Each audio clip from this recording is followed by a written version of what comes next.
Ulang kalau Oke, seandainya sudah lebih monggo rileks. monggo, silakan Pak. Ya, baik Bapak, Ibu, kita lanjut dari proses yang minggu lalu, kita lanjut ke konstruk konsep variabel, gitu ya. Izin Jadi, ini Pak Kun, izin off ya. cam ya Pak. Oh iya ya Bu, silakan Bu, Ibu dengar aja, hati-hati Bu, masih nyupir ya. Iya, makasih Pak. Oke. Nah, kita kenal konstruk, Bapak Ibu. Konstruk adalah suatu konsep yang diciptakan atau digunakan dengan kesengajaan untuk khusus, gitu ya. Konstruk berguna untuk menginterpretasi data dan mengembangkan teori. Karena kita lagi belajar psikologi, maka kita pelajari konstruk psikologis. Konstruk psikologis merupakan konsep buatan yang dibangun untuk menjelaskan fenomena-fenomena psikologis. Konstruk psikologis itu umumnya tidak dapat diamati secara langsung dan mengalami perkembangan. Jadi tidak dapat diamati secara langsung itu, tapi kita bisa lihat dari indikator-indikator perilakunya ya.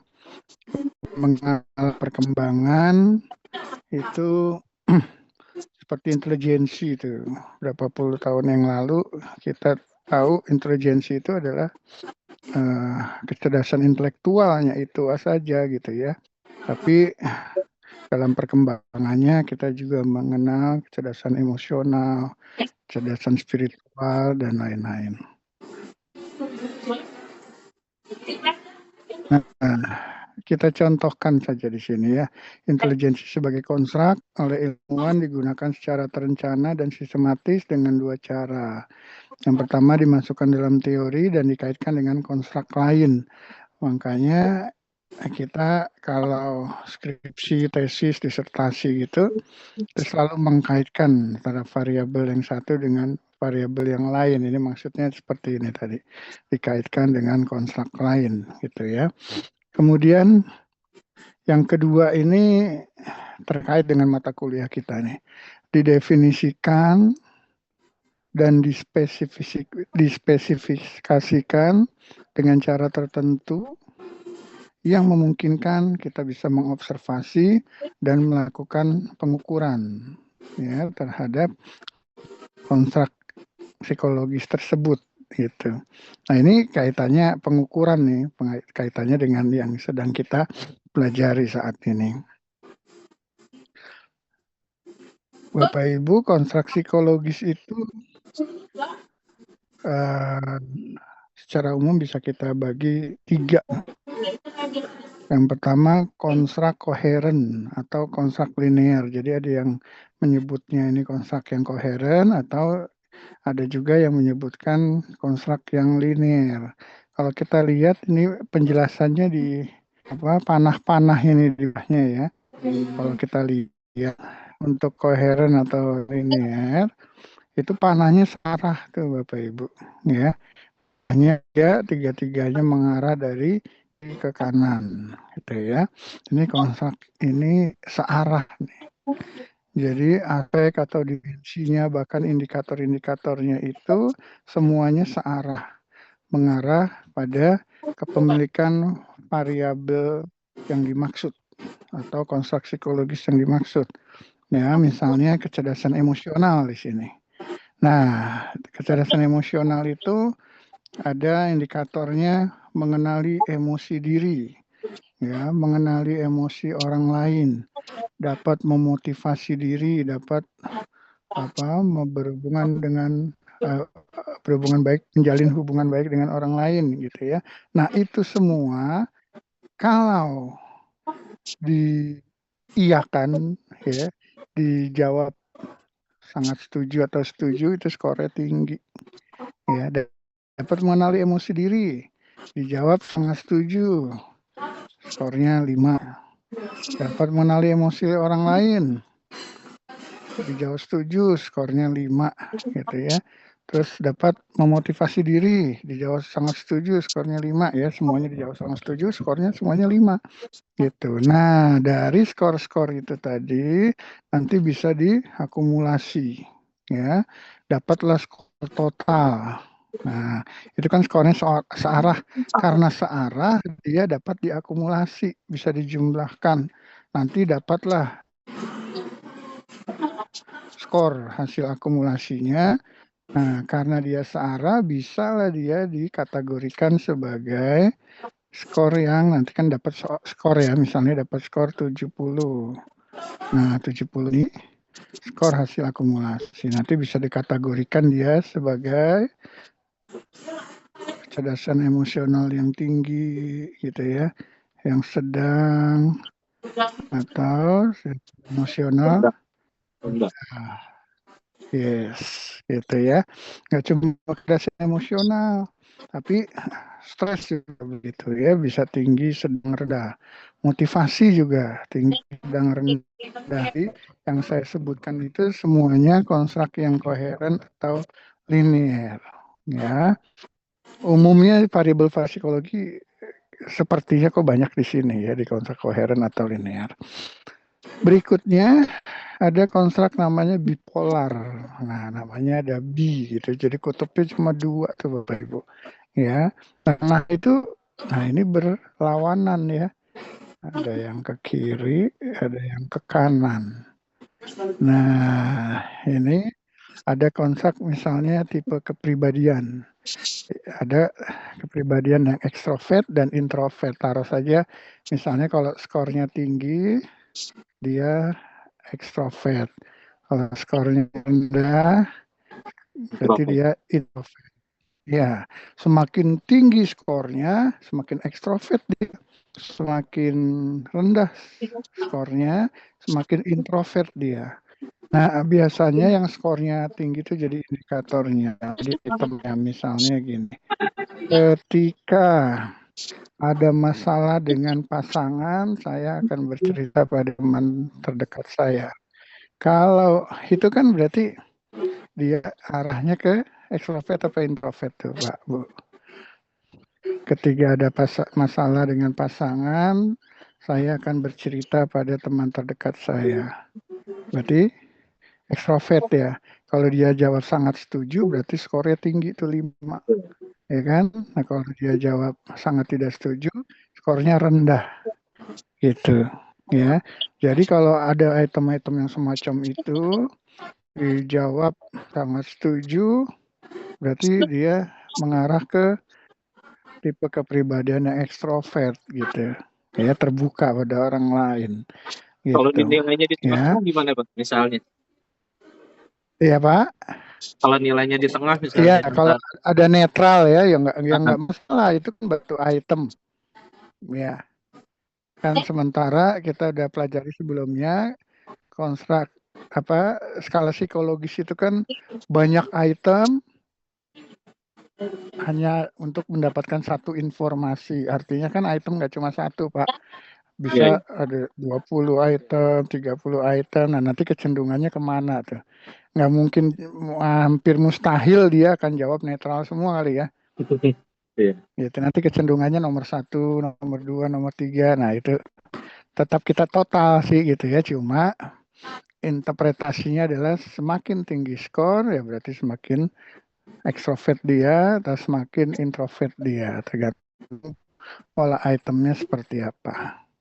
Itu Bapak Ibu. Siap. Baik, siap, mantap.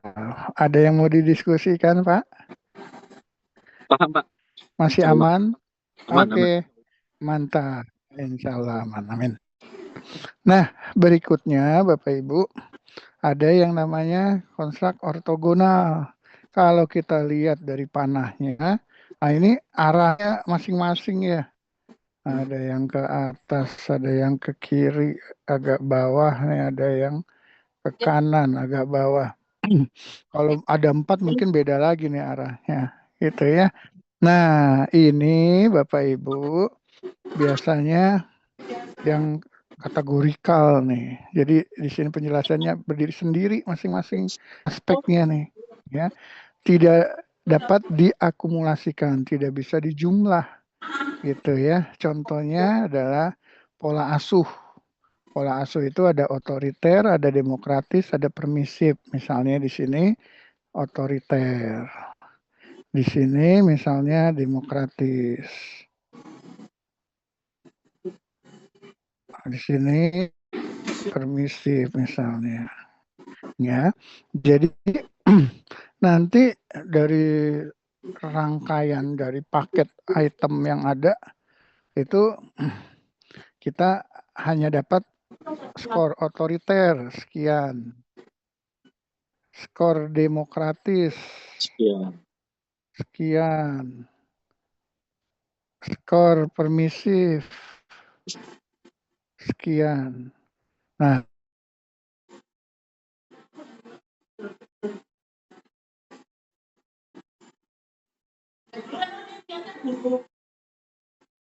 lalu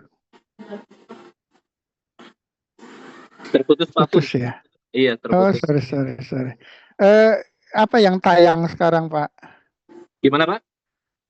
Yang terlihat apa nih sekarang? Yang terlihat ngeblank aja. Saya. Wajah Bapak sekarang. Saya ya? Iya. Oh, oke. Maaf ya. Ini saya itu lagi berarti.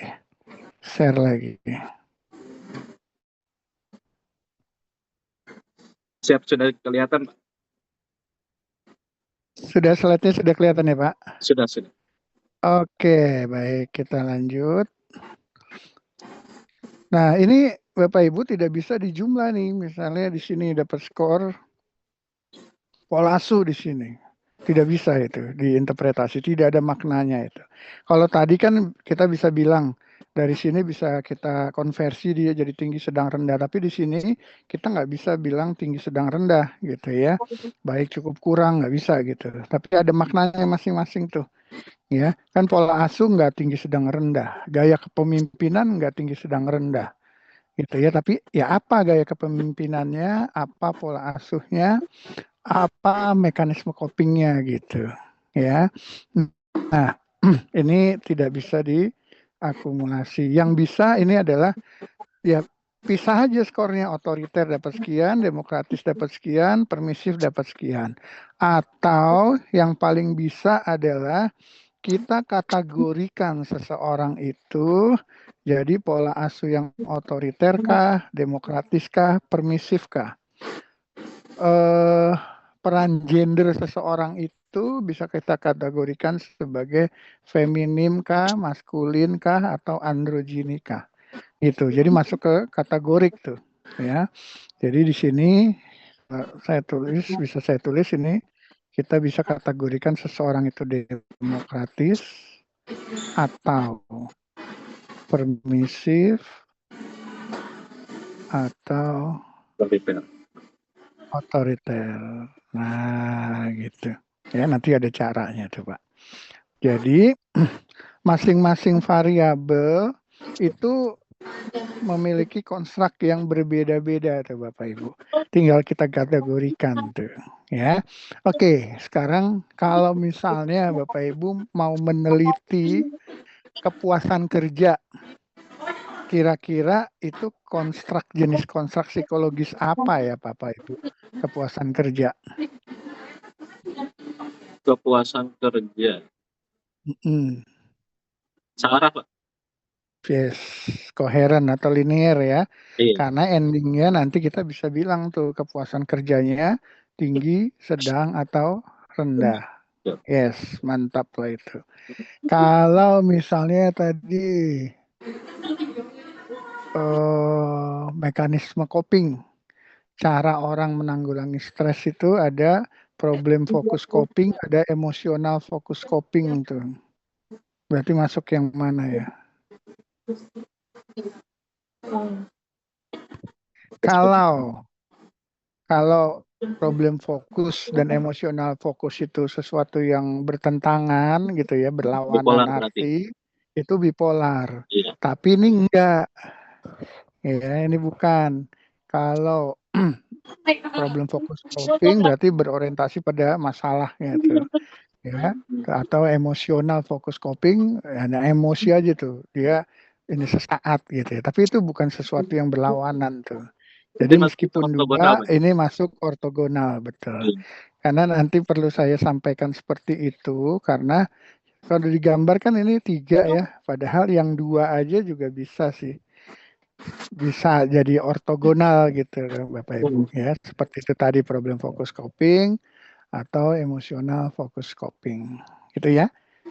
Oke, mantap lah itu. Oke.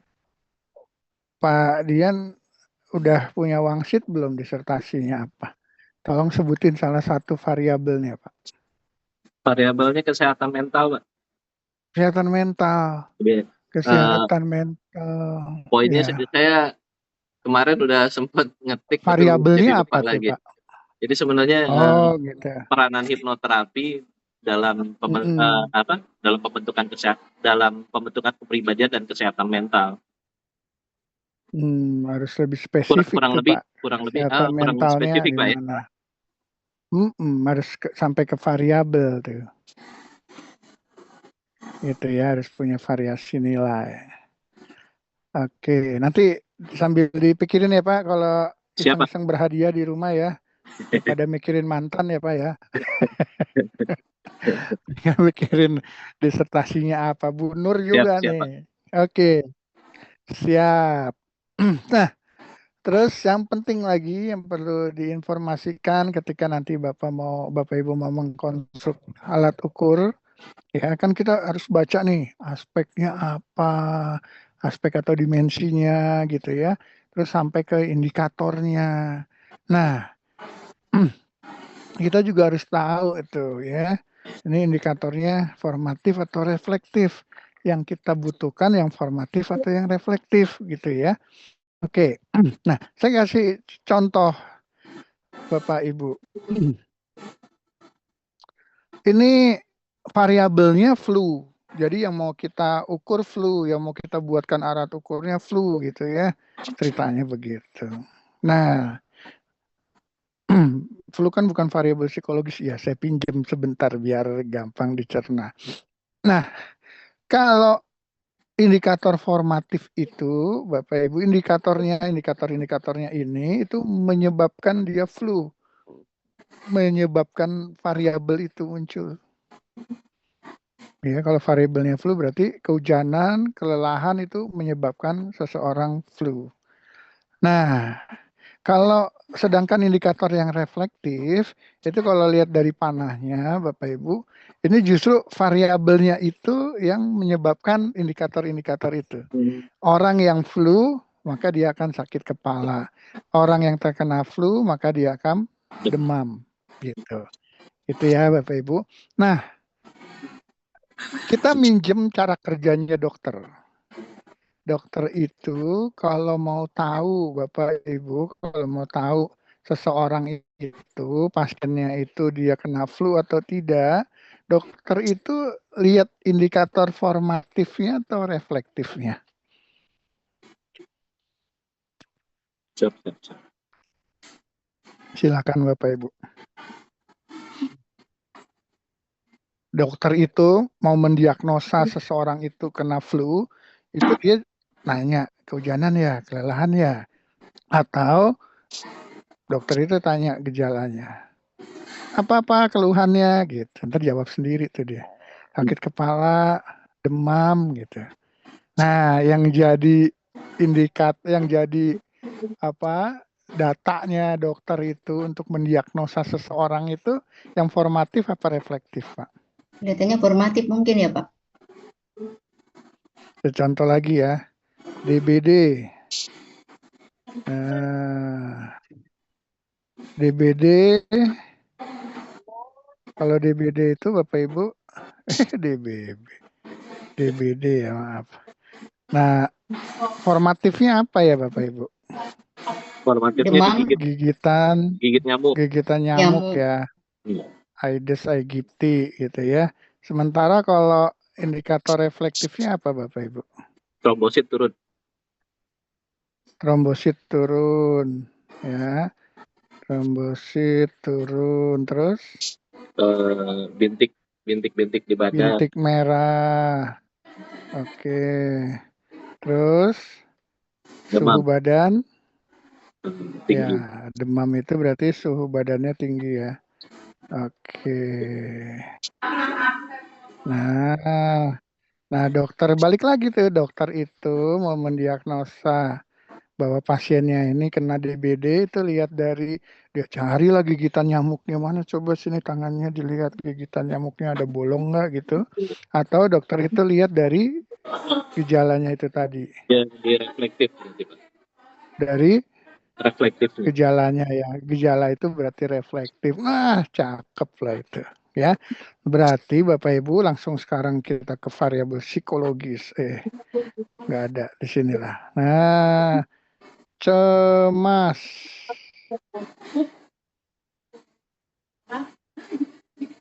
Nah, oke, cemas itu kita di psikologi itu mau tahu bahwa nih orang ini cemas, orang ini enggak gitu, taunya dari mana?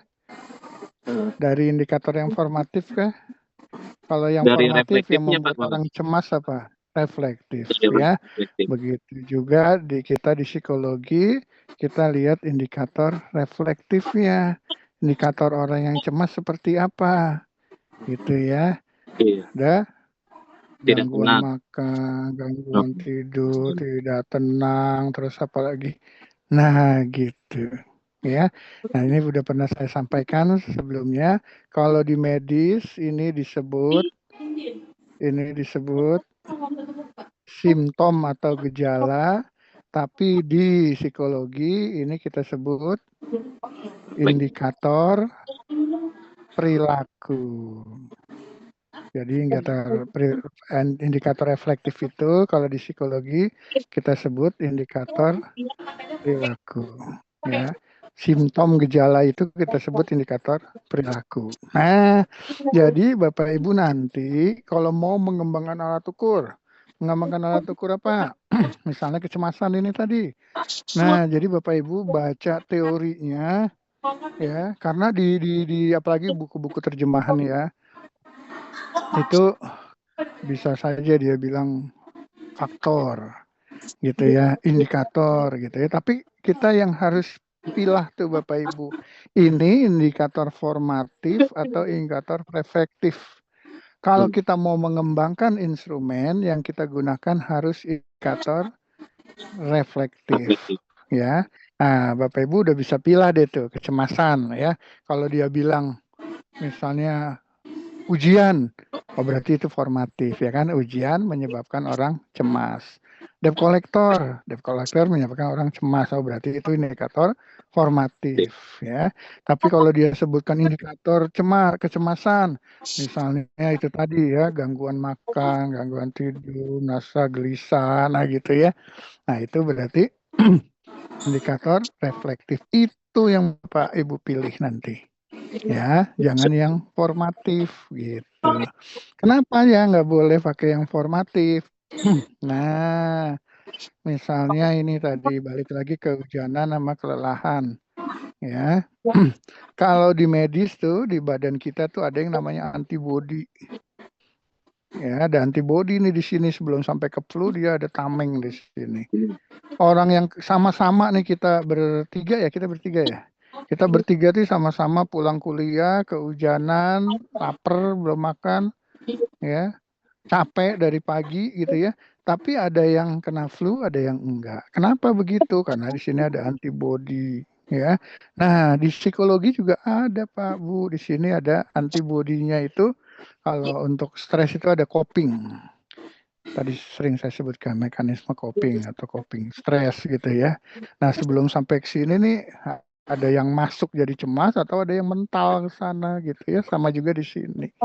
Ya, jadi belum tentu tuh ya, sama-sama kehujanan, sama-sama flu. Jadi untuk mendiagnosa seseorang itu flu nggak bisa hanya dari faktor yang mempengaruhi gitu. Tapi lihat aja ini udah muncul belum gitu. Loh, indikator perilaku itu ada nggak? Gejala itu ada nggak gitu. Ya, oke. Ada diskusi Bapak Ibu? Aman? Aman, Pak. Coba. Lanjut Pak, Aman. lanjut. Oke, alhamdulillah. Nah, Nanti di variabel ada juga yang namanya variabel laten, ada yang namanya variabel manifest. Ini apalagi kalau Bapak Ibu nanti penelitiannya nge-SEM structural equation model, wah ini harus akrab-akrab dengan gambar-gambar ini nih. Ya, ternyata ya kalau kita lupa nih pelajaran ini ternyata sama promotor kopromotor kita di model kita di bab 2 tuh ya. Di model teoritik itu kenapa ini suka dicoret-coret ya? Ternyata kita itu salah memaknai atau lupa memaknai bahwa elips ini ada artinya. Yang kotak-kotak begini segi panjang nih, ini ada artinya gitu ya. Jadi Bapak Ibu, ada yang namanya variabel laten. Variabel laten itu variabel yang tidak langsung dapat diukur ya. Itu nanti notasinya, gambarnya itu elips seperti ini. Jadi kalau misalnya variabel latennya adalah motivasi kerja, nanti di dalamnya itu ada MB gitu ya. Tapi gambarnya elips, harus elips. Ini menandakan bahwa motivasi belajar itu adalah variabel laten. Variabel yang tidak langsung dapat diukur, tapi harus melalui indikator-indikator perilakunya gitu. Ya, misalnya kalau saya perbandingkan ya antara variabel manifest dan variabel laten gitu. Nah, misalnya gini, motivasi belajar ya, itu adalah variabel yang tidak langsung dapat diukur. Tapi ada juga yang namanya variabel manifest, variabel langsung dapat diukur. Misalnya apa? Biasanya variabel manifest itu yang biasanya fisik gitu, tinggi, berat gitu ya, karena dia udah ada alat ukurnya langsung tuh, kecepatan gitu ya.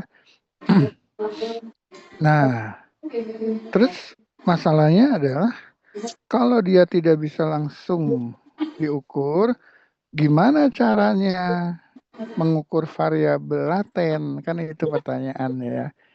Kira-kira gimana Bapak Ibu?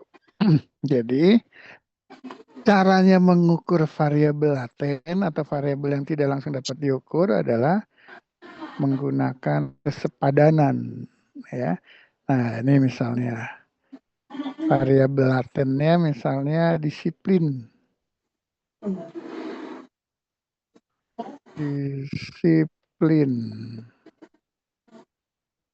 Disiplin kan variabel laten ya Bapak Ibu ya. Nggak langsung kelihatan kan bahwa ini orang ini disiplin kan enggak gitu ya. Oke. Terus mengukur variabel laten disiplin itu pakai variabel ya manifest yang sepadan. Nah, variabel manifest itu apa? Variabel yang langsung dapat diukur. Nah, ini pakai kesepadanan. Jadi mengukur variabel laten, saya ulang ya, mengukur variabel laten itu menggunakan variabel manifest yang sepadan. Nah, apa itu variabel manifest yang sepadan dengan disiplin? Apa Bapak Ibu kira-kira? Kalau ini saya spesifikasikan biar lebih mudah pemahaman ya. Disiplin kerja misalnya. Oke. Disiplin kerja itu kan bisa langsung kelihatan? Enggak ya. Tapi apa nih kira-kira Tepat waktu variabel ke kantor. manifest? Nah, tepat waktu itu apa Bu? Presensi ya, kehadiran gitu ya. Kehadiran ya. Oke, Presensi. Nah, presensi ini manifest bukan Bu? Bisa langsung diukur nggak?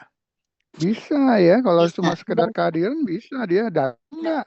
Datang centang gitu ya, atau yang lebih modern sekarang absen pakai jeglok-jeglok tuh, atau pakai mata, atau pakai scan wajah kan gitu ya, tahu tuh dia. Jadi datangnya jam berapa, pulangnya jam berapa, telat berapa kali, nggak masuk berapa kali, itu kan manifest ya Bapak Ibu ya. Iya. Nah itu kira-kira sepadan nggak dengan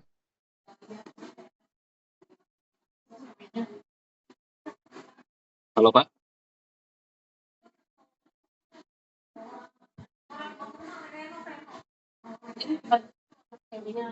Halo.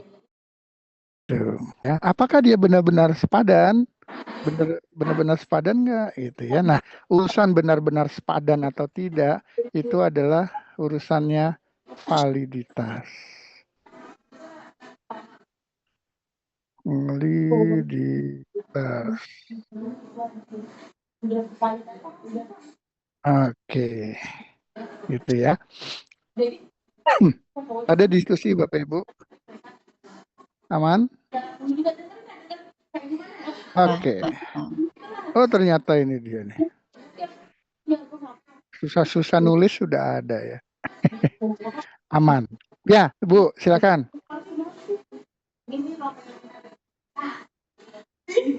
Jadi apakah benar sepadan? Ini adalah validitas ya. Ah, ini sudah ada slide-nya juga.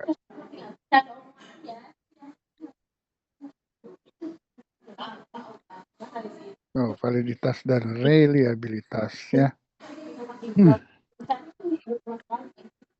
Oke. Nah, Bapak Ibu, ini alur dari kita memilih konstruk psikologis sampai dengan ke item. Itu kurang lebih begini. Kita tetapkan nih kontrak psikologisnya gitu ya. Udah kita tetapkan apa yang mau kita konstruksi ya. Kemudian kita carilah aspek atau dimensinya. Ya, aspek atau dimensi ini nampaknya sepele nih, memastikan dia itu aspek atau dimensi, tapi ternyata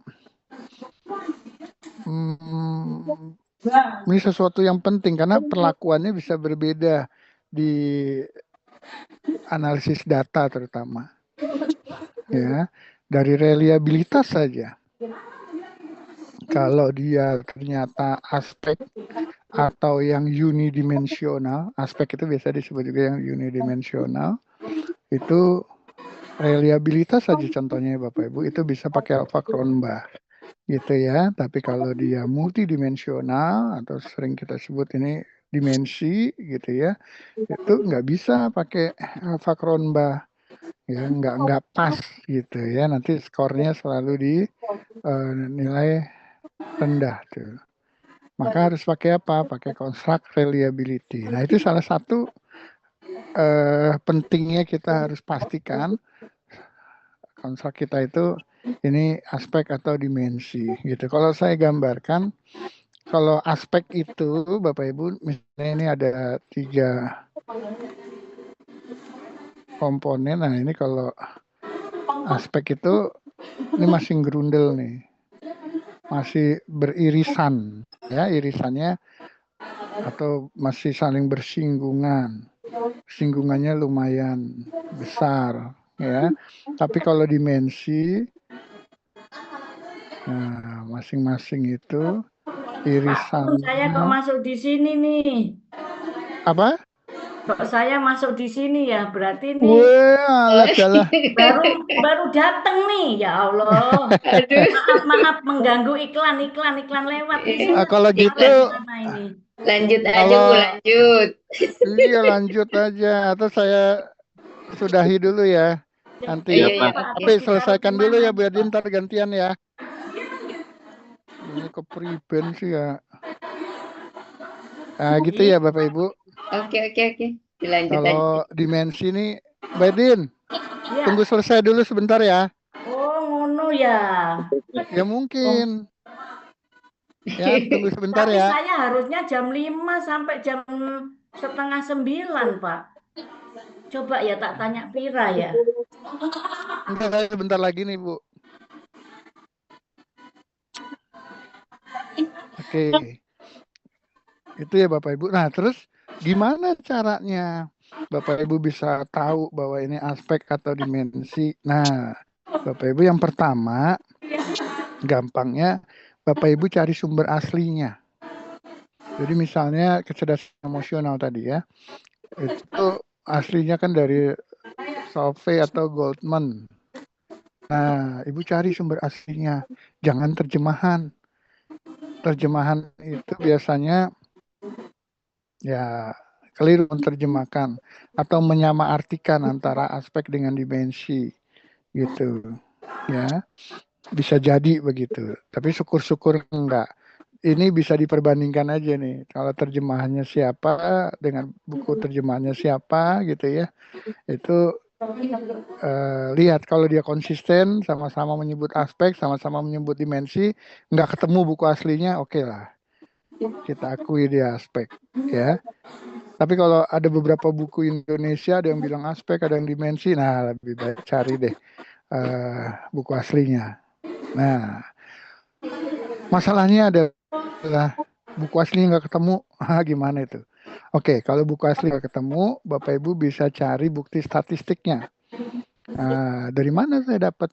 Nah, biasanya kalau alat-alat ukur yang udah populer itu, Bapak Ibu, itu sudah diadaptasi ke berbagai bahasa. Ketika mengadaptasi, dia menjurnalkan hasil validitasnya dan realitasi. Pokoknya properti psikometriknya itu dia akan jurnalkan itu. Nah, Bapak Ibu bisa lihat di situ di jurnalnya. Biasanya judulnya itu properti psikometrik, misalnya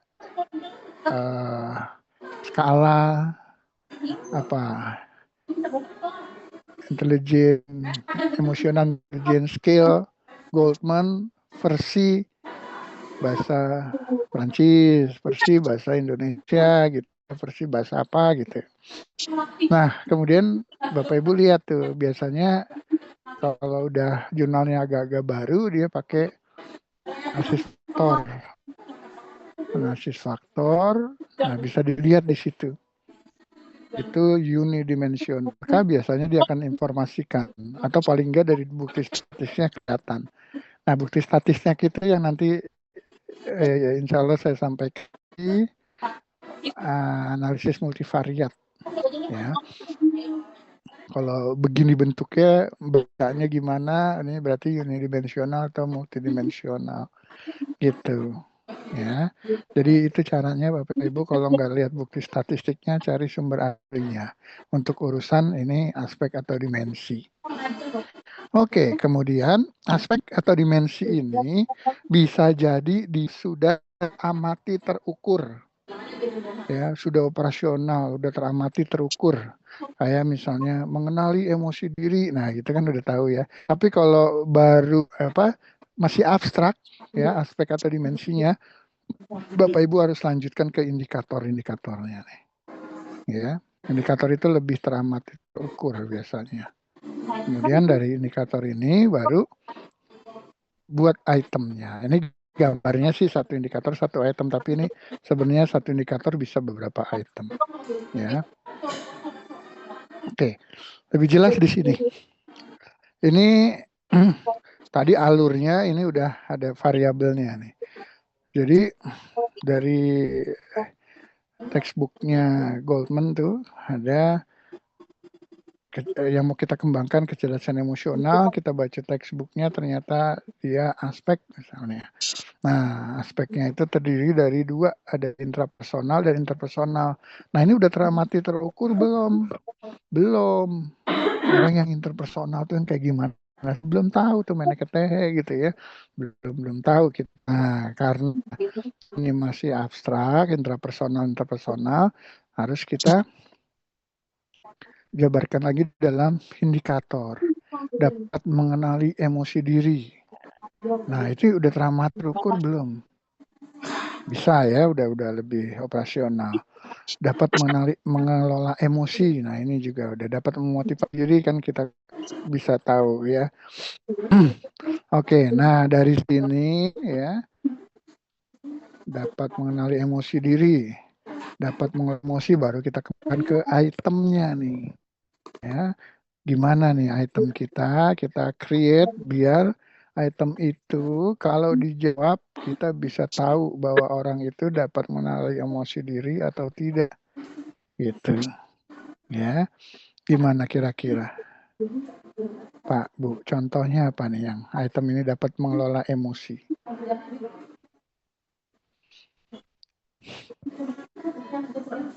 Bisa menahan marah. Oke, bunyinya gimana? Saya dapat mengendalikan diri bila Yes, ada masalah. oke. Betul. Saya tidak akan memarahi orang yang Orang mengecewakan saya di muka umum. Nah, gitu ya. Oke lah, itu ya, Bapak Ibu bisa create gitu ya. Nanti kita contoh. Kita izin nanti kita kan ada pengganti nanti ya. Nah, izin Bapak Ibu nanti sampaikan juga ke siapa? Teman kita lagi yang belum hadir. Zainuddin, Pak Zainuddin. Pak Zainuddin Siapa? ya. Iya. Oke, nanti sampaikan ya, ada Siap, PR siap. nih. Jadi PR-nya nih Bapak Ibu, tentukan dari mungkin kita udah pernah menghayal gitu ya, cari wangsit disertasi kita apa, salah satu variabelnya kita taruh di sini, boleh Bapak Ibu cari aspek atau dimensinya apa, terus indikatornya apa. Ini juga dari teori ya, nggak boleh ngarang nih. Terus bikinlah itemnya nih masing-masing satu lah boleh ya, buat latihan aja. Oke. Oh iya, ini tadi ya Bapak Ibu ya, kalau misalnya Bapak Ibu membaca buku textbook kecerdasan emosional, itu dia cuma dijelaskan intrapersonal, pokoknya kecerdasan emosional itu aspeknya intrapersonal dan interpersonal. Dia tidak ada di buku itu tuh indikatornya apa gitu ya. Nah, ini kita nggak boleh nih Bapak Ibu ngarang-ngarang. Ya, oh intrapersonal tuh kita ngarang sendiri. Oh, mengenali emosi diri, terus mengenali emosi orang lain, terus apa itu nggak boleh. Ya, nggak boleh. Terus gimana? Cari buku lain. Ya, pasti ada tuh. Ya, pasti ada. Mungkin buku itu aja nggak menyebutkan, tapi coba cari berlain. Ya. Nah, sebaliknya, Ibu, kalau Bapak Ibu lihat tuh ada indikator-indikatornya nih. Ya, kecerdasan emosional dia udah sebutkan indikator-indikatornya, ada mengenali emosi diri, mengenali emosi orang lain, terus bla bla bla yang lain ya. Tapi dia nggak menyebutkan ini intrapersonal, interpersonal, ya. Ya udah nggak apa-apa, langsung aja dari kecerdasan emosional ke indikator nggak apa-apa, ya. Tapi kalau mau orang saya pernah baca ada kok, coba di buku ini enggak, oh ya wes, cari aja sumbernya, gitu ya. Atau kalau Bapak Ibu mau, malah Bapak Ibu bisa menganalisis faktor, ya, menganalisis faktor dari indikator-indikator ini bisa nih kita buat aspek atau dimensinya malah boleh, tapi berdasarkan analisis faktor, ya. Tapi yang nggak boleh itu tadi dapat faktornya, dapat aspek atau dimensinya, tapi nggak ada indikatornya nggak boleh ngarang, ya. Tapi kalau dapat indikatornya dia nggak ada aspek atau dimensi, dia bilang kita bisa menentukan dia aspek atau dimensi dan kita bisa juga kasih nama, ya. Tapi berdasarkan analisis faktor. Harus diuji secara statistik dulu. Nah, untuk itu udah jadi satu disertasi tuh. Ya, jadi nggak usah lah ngurusin ini, harus bikin satu disertasi gitu ya. Kecuali punya waktu dan biaya yang memadai. Gitu ya, Bapak Ibu. Oke. Nah, biar kita punya bayangan untuk berikutnya, itu ya, tolong saya tadi iseng-iseng aja Bapak Ibu, nggak usah dibuat rapi, mau ditulis tangan boleh gitu ya, biar minggu depan kita bisa diskusi nih, ya. Apa-apa kita udah kuliah, tetap aja kita terusin matrikulasinya ya, kita cari hari yang kosong gitu. Baik, Bapak Ibu, karena mau dipakai Bu Erdina, kita selesaikan dulu hari ini. Terus sudah kita selesaikan dulu hari ini. Dan tolong ini yang tadi dibuat ya. Slide-nya kan yang ini ada ya Bapak Ibu ya. Ini kan yang Iya. minggu lalu ini. Masih yang minggu lalu. Oh ya Pak. Depannya yang ini. Nah, ini Oh iya ya. pengembangan instrumen ya. Oke, baik Bapak Ibu. Oh, ada yang mau didiskusikan mungkin? Jadi tugasnya minggu depan ini Pak, Iya, buat menentukan. minggu depan. Iya, biar Iya, iya. Bapak Ibu punya pengalaman aja, gitu ya. Nanti karena di minggu depan kita baru mau sampaikan cara menulis item. Nah, biar Bapak punya pengalaman baru, oh itu salah ya kemarin ya. Oh, harusnya nggak begitu ya. Nah, gitu loh maksudnya. Ya, baik. Sip. Terima Iya, kasih Pak. Bapak Ibu Sama-sama, atas Pak. perhatiannya. Iya. Sehat selalu. Sukses selalu. Wabillahi taufiq walhidayah. Waalaikumsalam warahmatullahi wabarakatuh. Waalaikumsalam. Makasih Pak Kun. Malam Iya, ya oke. Bapak Ya, Ibu. izin. Ya, izin Pak. Ya.